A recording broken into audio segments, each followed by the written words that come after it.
குரு பிரம்மா குரு விஷ்ணு குரு தேவோ மகேஸ்வர குரு சாட்சாத் பரபிரம்மம் தஸ்மை ஸ்ரீ குருவே நமக. ஏன் எதற்கு? அரிது அரிது மானிடராய் பிறத்தல் அரிது. ஏன்? பிரம்மத்திலிருந்து உருவான அனைத்தும் பிரம்மத்தினுள்ளே அடங்க வேண்டும் என்பது நியதி. எதற்கு? இது பகவானின் கல்யாண குணமாகும். நிர்குண நிர்ரூபமான வித்தில்லாத சுயம் பிரகாசமான அசையாத பிரம்மமானது அசைந்த பொழுது அந்த பிரம்மத்திலிருந்து கோடான கோடி உயிரினங்களும் அவை வாழ்வதற்கான சூழ்நிலையும் அவற்றினுள்ளும் அந்தர்யாமியாக பிரம்மம் விளங்க இந்த பிரபஞ்சம் உருவாயிற்று. இதனை ஓர் அறிவு முதல் 5 அறிவு வரை உள்ள உயிரினங்களால் தெரிந்து கொள்ள இயலாது. 6ஆம் அறிவு கொண்ட இந்த மனித பிறவியால் மட்டுமே தன்னுள் இருக்கும் பிரம்மத்தை உணர முடியும்.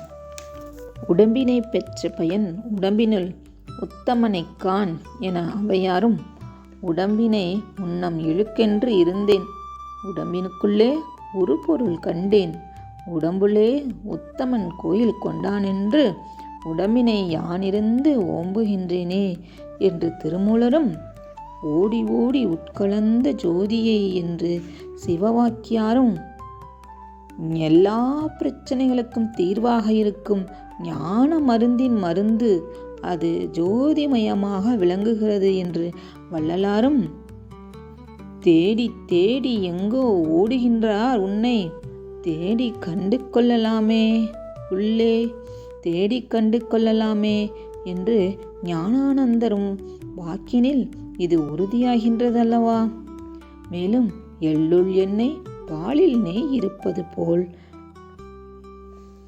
உள்ளமாகிய கோயிலில் நம்பிரானாகிய ஈசன் அதாவது ஆத்மாவாக இருக்கிறான்.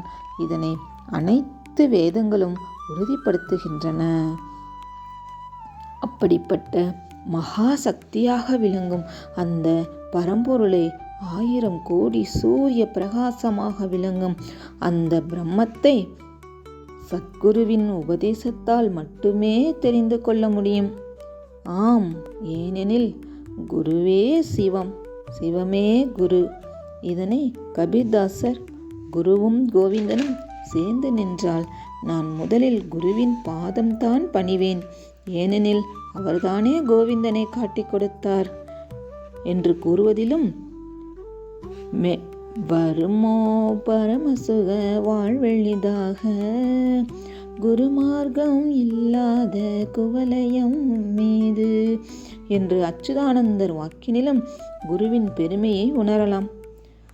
பின்னர் அந்த சிதம்பர ரகசியத்தை அறிந்து தான் இந்த உடம்பு அல்ல, சுயபிரகாசமான ஆத்மா என்று தெளிந்து அவன் அருளாலே அவன் தாழ் வணங்கி போற்றி துதித்து அனைத்து கடமைகளையும் கீதை உபதேசப்படி பற்றில்லாமல் அவரது நினைவோடும் சரணாகதியோடும் எவ்வித பேதமில்லாமல் வேதத்தின் துணை கொண்டும் குருவின் அருளோடும் அடியார்களின் நல்லுறவோடும் ஆத்ம அனுபவத்தை பெற்று பேரானந்த வாழ்வை வாழ்ந்து காட்டிய ஞானிகள் இவர்கள். நாமும் இவர்கள் வழியில் சென்று வள்ளுவரின் வாக்குப்படி பிறவி பெருங்கடலை நீந்தி கடந்து அந்த ஆத்மஸ்வரூபனை விராட் புருஷனை பேரறிவை பேரன்பை அடைந்து உணர்ந்து அந்த பிரம்மத்தில் ஐக்கியமாகி பிறவி பிணியிலிருந்து விடுபடுவோம். மங்களம் குருதேவாய மகனீய குணாத்மனே, மங்களம் சர்வலோக சரண்யாய சாது ஸ்வரூபாய, மங்களம் நீகு அக்ஷய, மங்களம் மங்களம் மங்களம்.